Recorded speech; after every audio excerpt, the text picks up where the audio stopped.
I'm one of the founding directors and was the initial CEO of Fishburners, a tech co-working space in Sydney, Brisbane and Shanghai. We started in 2011. In the 5 years that we had the space at Ultimo, we're now in the Sydney Startup Hub. We supported over 1,000 tech startups.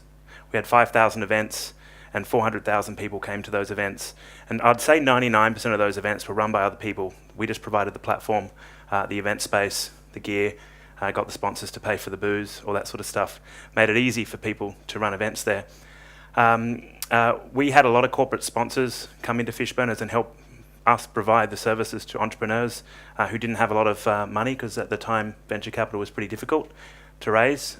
So a lot of the services were paid for by large organisations, and I learnt sort of what they're after in terms of the engagement between large business and communities and startups. I then, in 2013, was one of the founding directors and also the initial CEO of StartupAUS, which is Australia's national kind of group to advocate for entrepreneurs to federal government. Very successful, particularly in 2015. We worked with the Prime Minister to create the National Science and Innovation Agenda, and there were sort of 20 initiatives in that agenda. 13 of them came from our organisation. Really big changes across venture capital, angel investor tax incentives, angel investor tax incentives, visas, a whole lot of stuff. I now sit on the board, and we've got a really amazing CEO, a guy called Alex McCauley, who's an ex-diplomat running that for us. My first business, though, was in 2007. I partnered with Qantas. I was fresh out of university. I did agricultural economics. I went backpacking. I'm a twin. Went backpacking with my brother for a year. We went to 60 countries, really fortunate. And we came up with an idea around turning photos into real postcards. And we used to print our photos from our Casio Slim cameras out of the SD cards into those Kodak machines. They'd print out, we'd write the message on the back, put them in an envelope and post them in the mail. Most of them didn't turn up. But as we went through and travelled around the world, other backpackers caught on to the idea and really liked it. And so when I came back to Australia, my background was in sales, and I contacted, first of all, the printing companies to find out if it was technically feasible to print professional postcards one at a time. They told me that Australia Post could do it at 8 cents a unit. I thought, I'm going to be the next Mark Zuckerberg here. But he said, how are you going to get customers? And so, at $3 a postcard, you can't acquire customers online. The cost of acquisition is higher than the lifetime value of a customer. So I said I'd partner with Qantas, Australia's largest airline. They had 45 million customers or passengers. And so I was Qantas's first digital partner online outside the core travel products of hotels and cars. And they'd never done it before. They had a really great program, a guy who was kind of the concierge into Qantas, a guy called Justin Derry, that would find ways for Qantas to make ancillary revenue off people like me.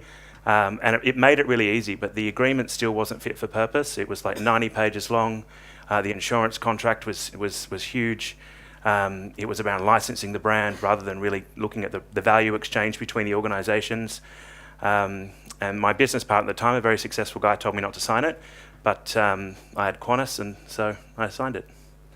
And after that, the iPhone was invented and came out and changed the way that people take photos.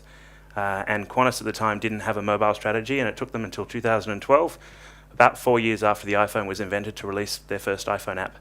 And for me, as my only channel to market, that was really tough because they were my only channel to market, and my customers wanted to use their phone. They wanted to take photos from their phone and put them online, turn them into postcards, and my only channel to market wouldn't allow me to do it. So I started partnering with companies like TripAdvisor and Expedia, who were totally different to Qantas. They were digital. We were doing really cool partnerships with Facebook through their API and really cool stuff. And they really had a different culture, a different level of capability, a different view on partnering. There weren't long contracts. There weren't contracts at all. It was really a different experience. And so I learned a lot around partnering with big business as a way to do that. In our current organisation, we help large organisations work out why they would want to even partner with startups, what the definition of innovation is, what their innovation thesis is, how do they go from where they are to where they want to go. And we look at a number of things, but particularly culture, the mindset, the behaviours to be innovative, the process, and I start with culture because it's more important than the process, and the tools. And then we look at some of the capability, including some of the infrastructure you might need, like short form contracts and things, to avoid some of the common mistakes. This graph that I've got up is it's built off the Ansoff growth matrix. We've changed a little bit, and it basically, the little square, little square on the bottom left, your current market, our current capabilities. So our current market, our current capabilities is your existing business model. So it's the market that you serve and the capabilities you have to serve that market. If you move across the horizontal line, the next square along is existing capabilities that you don't use. And so this is an opportunity to partner with other providers, be they a new business that was formed 2 weeks ago or Salesforce. And then if you go up the vertical, the next square is existing markets that you don't serve, but other people are serving them. And so the opportunity is to partner in terms of growth of your existing business or improving your existing business model, is to find existing businesses that are already out there that can help you improve your existing business, and or to take your capabilities to help them service a new market that you're not servicing. And so the vertical, going from your current capabilities and bringing in existing capabilities, often that's done through a cash purchase. But it doesn't have to be done through a cash purchase. It can be done through co-ventures is here. The key word is co. So co-design, co-venturing, a whole lot of different sort of co's. And what you're looking for is the value exchange, and it's an exchange. It's not the startup giving you everything. Often large organizations don't realize what they're giving the startup back and aren't even valuing what they're giving the startup back.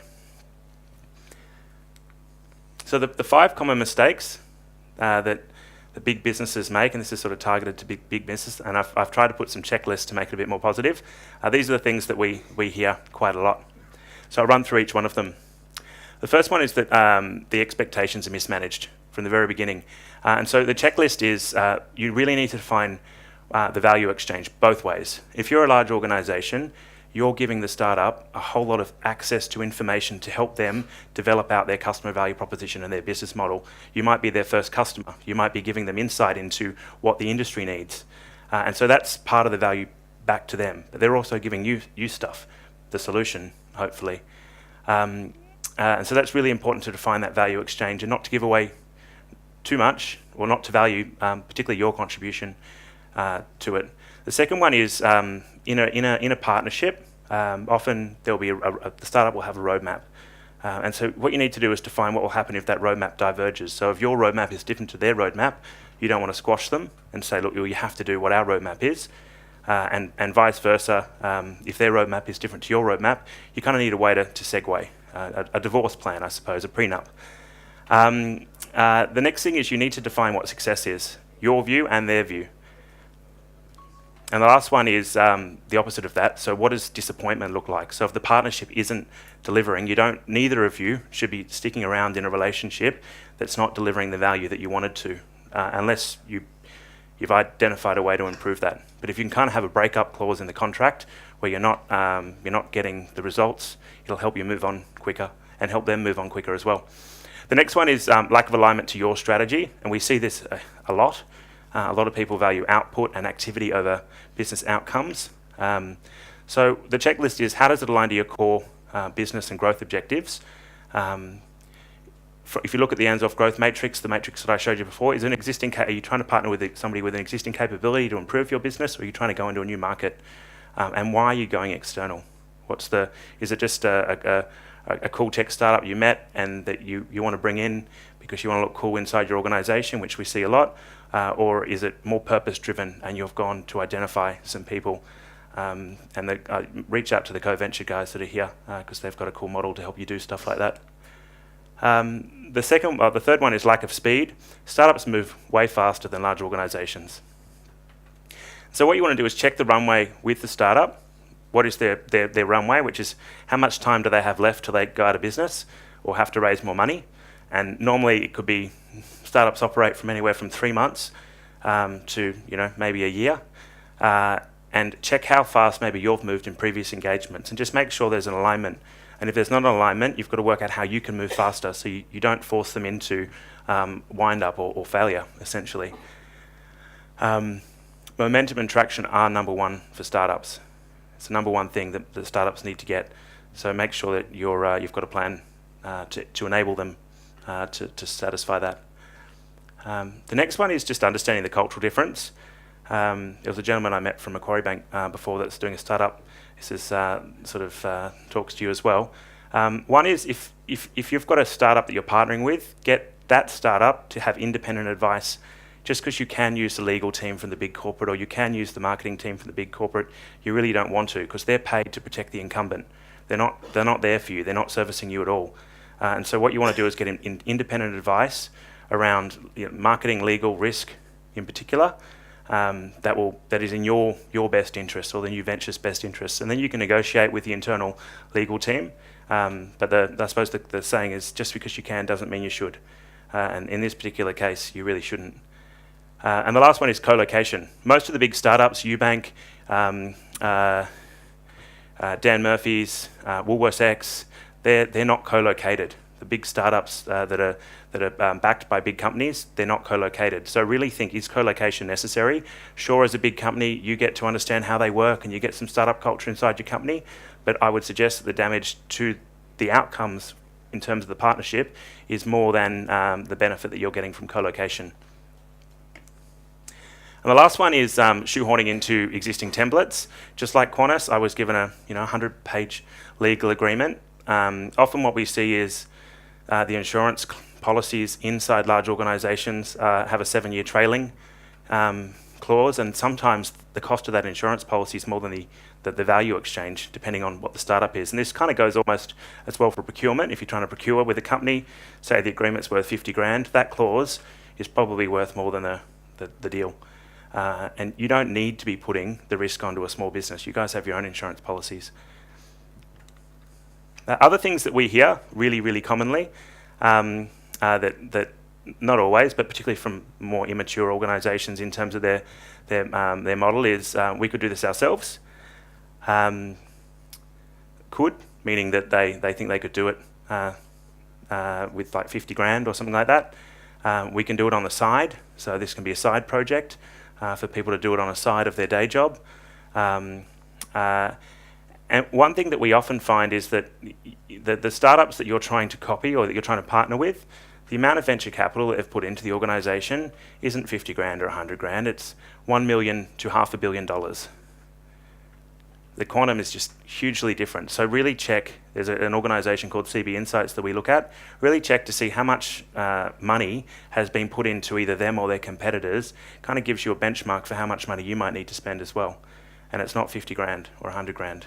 That's sort of with a startup, the triple F round that you get from a family, friend or fool.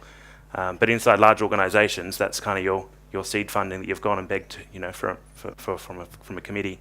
So partnering with small businesses and partnering with a lot of them, and having some of those ways to define what success is and how you also break up if you're not successful can be a really great way to grow.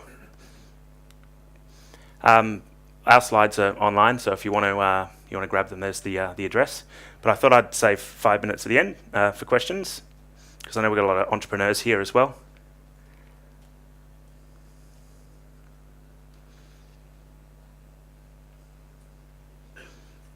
Who's partnered with a large organisation as a startup?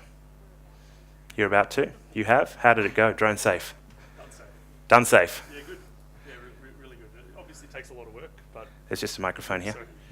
Yeah, look, we've partnered with a number of large startups. Our entire model is via partner sales. So, we've partnered with one of the largest brokers in the world, for example. And while it took a little while to obviously get it up and running, once it was up and running, it's been a pretty smooth partnership. Mm-hmm.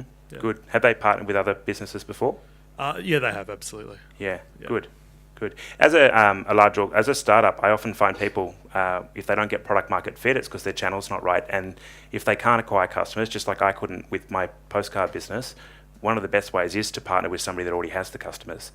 But if you can find somebody inside a large organisation that's done it before, that owns the P&L, that won't sort of run you round as their handbag, their pretty handbag, showing you to all their friends inside the organisation and wasting your time, they're the ones to go for. There's just a question down the end here. I'll just get your mic.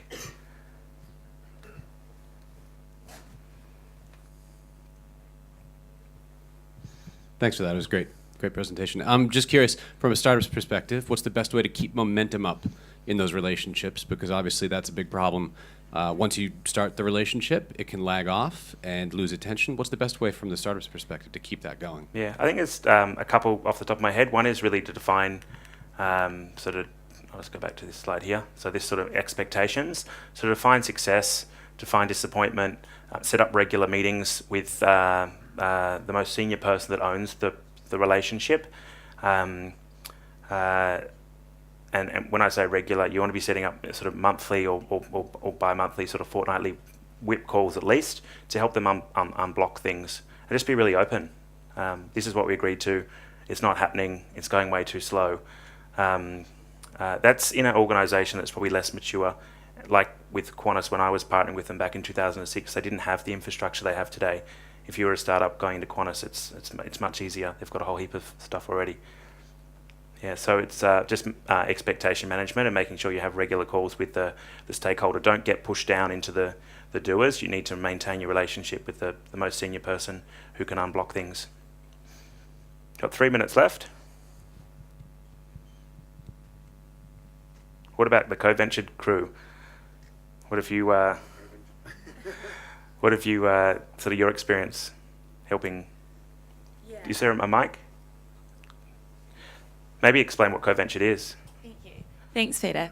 So yeah, for those of you who haven't heard about co-ventured, we're a platform that connects startups with corporates. And so all of the points that you said today were really valid, I think. Definitely managing expectations on both sides is something that we see quite a lot, and that's something that we help with co-ventured, is to try and help startups and corporates strategically align.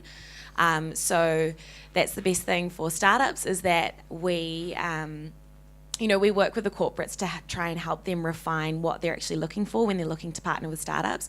So as a startup, that makes it really easy for you to understand how to strategically align, which, as you mentioned, is one of the biggest things for corporates and startups. So Yeah, awesome. it was a good talk. Thanks. Cool, no worries. Any final questions? Yeah, we haven't heard from any big business, so I'm keen to hear from some of the big business in the room. It's just an interesting one. So we partner with a massive company globally in Australia, New Zealand. Now they're taking us to Asia Pacific. Yeah, So awesome. it's 16 countries. Amazing, right? But there's no minimum sort of charges, which means it's going very slow. And the question is, at that point, should we maybe sit down with them, align the expectations, say, hey, you know what? Let's have here a minimum cost or a minimum, charge, that kind of thing, for you guys to understand that we've got costs to do whatever we're doing, and you guys need to understand that your expenses need to sort of align what we're expecting anyway. So Yeah. have you seen that before? Like Something I wish I'd done with Qantas is to put in a monthly fee, and if they hit the minimum hurdles, then you waive it, and if they don't hit the minimum hurdles, then they pay you. So they're paying you to stick around, and try and make it, just be transparent with them and say our operating cost. If you're our only partner and our operating cost is 100 or 200 grand a month, maybe that's the minimum fee or a portion of that, 50-50. And if they help you get to what they said they'd help you, it kind of incentivizes them to keep going. You definitely, if people don't have a cost and it's unlimited, they will just keep asking you to do stuff. And so one of the tactics is to put the cost back onto them, make it really difficult, only meet them before work at 7 a.m. If they ask for a change, say it's going to take a month, really make it difficult for them to put stuff onto you if it's you don't want to do it or it's not aligned, if they're being difficult. Okay.